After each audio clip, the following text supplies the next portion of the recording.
ఇప్పుడు నేను చెప్పినవి జరగనివి కూడా ఉన్నాయి. చెప్పినవి జరగలేదు అంటే సబ్జెక్ట్ కరెక్ట్గా కాదు, అది నేను కరెక్ట్గా ప్రిపేర్ అవ్వకపోవచ్చు, లేదా నాకు ఇచ్చిన ఇన్ఫర్మేషన్ కరెక్ట్గా లేకపోయి ఉండొచ్చు. బాలు మున్నంగి గారి మొత్తం కెరియర్లో టాప్ 5 బిగ్గెస్ట్ ఎవరికి చెప్పారు, టాప్ 5 డిసాస్టర్ ఎలా అయినవి కొద్దిగా జెన్యున్గా చెప్పగలరా సూటిగా? డిజాస్టర్లు అంటే పీక్స్లో చెప్పేసి అదేంటి ఇలా అయిపోయింది ఏంటి అని చూసినవి, లేదు ఇండియాలోనే కాదు గ్లోబ్ వైడ్లో టాప్ 5 మీరు చెప్పిన ప్రిడిక్షన్స్ ది బెస్ట్గా జరిగినాయని మిమ్మల్ని అప్రిషియేట్ చేసినవి కావచ్చు, లేకపోతే మీ అవి వ్యక్తిగతంగా చాలా ఉన్నాయి. వ్యక్తిగతంగా సక్సెస్లు ఉన్నాయి, నేను చెప్పినవి జరగనివి కూడా చాలా ఉన్నాయి. ఓకే. సో ఆ జరగనివి నేను ఎందుకు జరగలేదు అనే దాన్ని ఎక్కువ పరిశోధనగా తీసుకొని దాన్ని మళ్ళీ అనాలిసిస్ చేసుకునేవాడిని. రత్నాలు ఎన్నో ఉంటాయి, కానీ నాణ్యమైన రత్నం అతి తక్కువ ధరకే లభించే ఏకైక సంస్థ 6JVR. సౌత్ ఇండియాలోనే ద బెస్ట్ 6JVR. చాలా వరకు నాకు సొల్యూషన్ దొరికింది. ఓకే, నేను ఇక్కడ మీ మిస్టేక్ చేశాను, ఇక్కడ ఇది జరిగింది అని. అలాంటి మైండ్ సెట్ ఉండటం వల్ల నాకు సబ్జెక్ట్ పెరుగుతూ వచ్చింది. పరిశోధన నా ఫెయిల్యూర్స్లో నుంచి నేను సక్సెస్ అయిందంటే దానికి ఎక్కువ నేను ఇంపార్టెన్స్ ఇవ్వను. ఓకే రైట్, అది సబ్జెక్ట్ గొప్ప, నా గొప్ప కాదు. సో ఫెయిల్యూర్ అయిందంటే నేను ఎక్కడ ఫెయిల్యూర్ అయ్యాను దాన్ని నేర్చుకోవటంలో, ఆ పసిగట్టడంలో నేను ఎక్కడ ఫెయిల్యూర్ అయ్యాను. మ్యాక్సిమం బాగా నేను స్పిరిట్లో లేను అనుకుంటే జాతకం చెప్పడానికి ప్రిఫర్ చేయను. పాస్ట్ కూడా మ్యాచ్ కాలేదు అంటే నేను జాతకం ఆపేస్తాను, చెప్పను, ఫ్యూచర్ చెప్పను. వాళ్ళ పాస్ట్ కనుక మ్యాచ్ కాలేదు అంటే. బట్ కొన్ని చెప్పినవి జరగనివి కూడా ఉన్నాయి. జరగని అది నాకు దృష్టిలో ఉన్నప్పుడు ఎక్కువ మంది నేను చెప్పే దాని మీద బేస్ చేసుకుని నిర్ణయాలు తీసుకుంటారు. కాబట్టి నేను అందుకే ఒక జాతకం చెప్పడానికి నాకు స్ట్రెస్ అనేది చాలా ఎక్కువ ఉంటుంది. ఇప్పుడు అసలు నేను దాదాపు ఒక 1 year నుంచి నేను ప్రాక్టీస్ చేయడం మానేశాను. ఇక్కడ ఏంటంటే ఏదైనా ఇప్పుడు ఇన్ని సంవత్సరాల నుంచి నేర్చుకున్న నాలెడ్జ్తో ఎవరికైనా అది ఒక చారిటీ లాగా హెల్ప్ చేయడానికి మాత్రమే నేను సబ్జెక్ట్ని చెప్తున్నాను తప్ప కన్సల్టేషన్ అనేది నేను అసలు ఇప్పుడు ఆపేస్తానండి. ఇప్పుడు నేను గమనించింది ఏంటంటే ఇప్పుడు నా కెరీర్లో బ్యాడ్ టైం ఉంటుంది కదా, నా కెరీర్లో బ్యాడ్ టైం ఉన్నప్పుడు నేను చెప్పినవి జరగవు వాళ్ళకి, ఆపేస్తారు మీరు.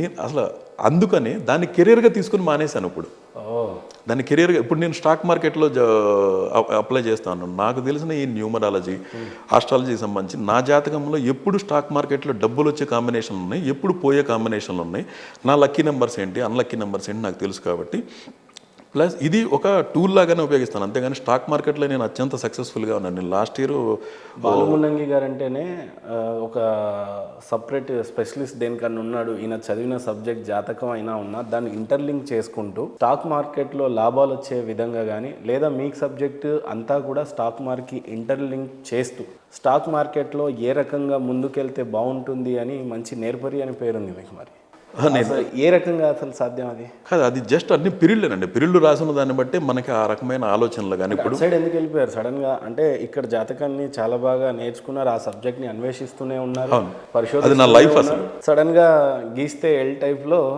మళ్ళీ స్టాక్ మార్కెట్ నేను గమనించింది అంటే ఇప్పుడు లాస్ట్ కాకుండా చాలా మందికి మంచి అడ్వైస్ చేశారు, ఫలితాలు వచ్చినాయని. అయితే అందులో ఫెయిల్యూర్స్ కూడా ఉన్నాయి. లాస్ట్ ఇయర్ నాకు నా కెరియర్లో ఆస్ట్రాలజీకి సంబంధించిన కెరియర్లో బాగా బ్యాట్ అయి నడుస్తున్నప్పుడు నేను ఎక్కువ ఫెయిల్యూర్స్ చూశాను. లాస్ట్ ఇయర్ ఎక్కువ ఫెయిల్యూర్స్ ఉన్నాయి స్టాక్ మార్కెట్ కాదు, ఎనీథింగ్. స్టాక్ మార్కెట్లో అత్యంత సక్సెస్ఫుల్గా ఉన్నా లాస్ట్ ఇయర్. కానీ జాతకం ప్రకారంగా కొన్ని నేను చెప్పిన ప్రిడిక్షన్స్ చాలా వరకు జరగలేదు. కొన్ని మేజర్వి అంటే సినిమాకి సంబంధించినవి కానివ్వండి, రాజకీయానికి సంబంధించినవి కానివ్వండి, కొన్ని అవి నేను అనుకున్నవి జరగలేదు. అప్పుడు నాకు అర్థమైంది నా కెరియర్ బ్యాట్ టైం నడుస్తున్నప్పుడు, ఆ కెరియర్లో బ్యాట్ టైం నడుస్తున్నప్పుడు నా ఊహ కానివ్వండి, నా స్పిరిట్ కానివ్వండి నెగిటివే వెళ్ళింది. అప్పుడు నాకు అర్థమైన పాయింట్ ఏంటంటే దీన్ని కెరియర్గా తీసుకోవద్దు. ఇంకా ఎట్లాగూ ఇప్పుడు నాకు స్టాక్ మార్కెట్లో అత్యంత సక్సెస్ఫుల్గా ఉన్నాను. సో స్టాక్ మార్కెట్లో వచ్చిన మనీతో నేను చాలా హ్యాపీగా ఉన్నా. కాబట్టి ఇప్పుడు ఇన్ని సంవత్సరాల నుంచి నేను నేర్చుకున్న సబ్జెక్ట్తో ఎవరికైనా హెల్ప్ చేద్దాం. సో కన్సల్టేషన్ ఆపేసాను. ఎవరైనా నిజంగా నీడీ పీపుల్ ఉంటే మాత్రమే ఆ కేసు వాళ్ళకి నేను చెప్పడం, అలా ఒక చారిటీ బేస్గానే నేను ఇప్పుడు మారాను. మీరు చదువుకున్న సబ్జెక్ట్ నిజంగా స్టాక్ మార్కెట్కి ఏమైనా యూజ్ అయిందా? జాతకానికి స్టాక్ మార్కెట్కి ఏమైనా సంబంధం ఉండిందా? ఎందుకు ఇక్కడ సక్సెస్ఫుల్ అయ్యారు? ఇక్కడ ఏ రకంగా ఇంటర్లింక్ ఎట్లా ఎస్టాబ్లిష్ అయ్యారు? అసలు స్టాక్ మార్కెట్ సైడ్ ఏంటి? దాన్ని నేను ఎలా తీసుకున్నానంటే లాస్ట్ ఇయర్ నాకు వచ్చిన ఫెయిల్యూర్స్ కానివ్వండి, స్టాక్ మార్కెట్లో అత్యంత సక్సెస్ఫుల్గా దాంట్లోనేమో అత్యంత సక్సెస్ అయ్యాను, దీంట్లోనేమో ఫెయిల్ అయ్యాను. అక్కడ ఏంటంటే నా డెడికేషన్ సబ్జెక్టు పట్ల మాత్రం అత్యంత కమిటెడ్గా ఉన్నాను. సో ఈ వ్యక్తికి ఇప్పుడు జ్ఞానోదయం కలగాలన్నట్టుగా ఇది కెరియర్గా వద్దు, కెరియర్గా తీసుకోవద్దు. నీ బ్యాడ్ టైం నడుస్తున్నప్పుడు నువ్వు చెప్పి నీ జరగవు కదా. అది నేను ఎలాంటిది ఆశించకుండా ఒక వ్యక్తికి హెల్ప్ మాత్రమే చేయాలని కనుక ఉన్నాను అనుకోండి, నా వాక్ ఖచ్చితంగా పనిచేస్తాయి. ఆ మామూలుగానే నేను సబ్జెక్ట్ని చాలా డీప్గా పరిశోధన చేసి నేర్చుకున్నాను. దానికి తోడు కనుక నేను ఇప్పుడు అలాంటి కమిట్మెంట్తో ఉన్నాను అనుకోండి, వ్యక్తులకి నేను మనుషులకి నీడీ పీపుల్కి సహాయం చేయాలని మాత్రమే కనుక నేను అంటే అది మరింతగా సక్సెస్ అవుతుంది. సో నా ఆస్ట్రాలజీ అనేది నా లైఫ్ అసలు. అది స్టాక్ మార్కెట్ అనేది నేను బతకటం కోసం, నా జీవనం కోసం అంతే. ఓకే. సో నా స్టాక్ మార్కెట్లో గ్రాఫ్లు అనాలిసిస్ చేయటం అంటే నాకు చాలా బాగా ఇష్టం. ఇందాక మీరు అడిగారు ఈ సబ్జెక్ట్ని స్టాక్ మార్కెట్లో ఎలా ఉపయోగించుకున్నారు. స్టాక్ మార్కెట్లో జాతకాన్ని బేస్ చేసుకుని మాత్రమే నేను దిగలేదండి. జాతకాన్ని నేను ఓన్లీ కొనేటప్పుడు ఏ టైంలో కొనాలనే దానికి మాత్రమే ఉపయోగిస్తాను. ఇంకొకటి ఏంటంటే నా పీరియడ్లు ఎక్కడెక్కడ ఉన్నాయి నేను అది కూడా గమనించాను. ఇప్పుడు ఒక టైంలో ఉన్నప్పుడు నేను మంత్లీ 1 crore సంపాదించాను. 2023 నవంబర్, డిసెంబర్, జనవరి ఆ పీరియడ్ నడుస్తున్నప్పుడు మంత్లీ అసలు 1 కోటి రూపాయలు అంటే నాకు చాలా కామెడీగా వచ్చాయి.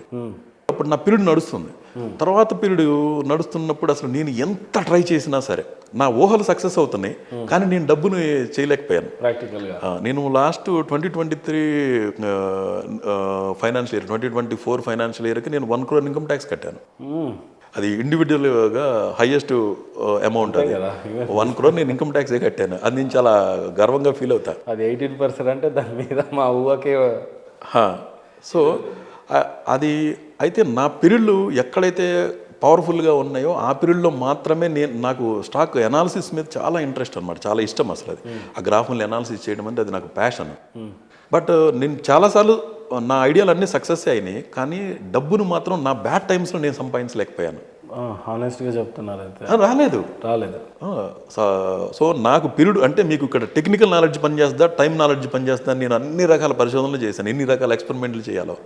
టైమే పనిచేసింది, నా టాలెంట్ పని చేయలేదు. స్టాక్ మార్కెట్లో నేను అనుకున్న గ్రాఫులు కానివ్వండి, ఇప్పుడు నేను తీసుకున్న తర్వాత అవన్నీ స్టాప్ లాసులు బ్రేక్ అయిపోయి డబ్బులు పోయేవి.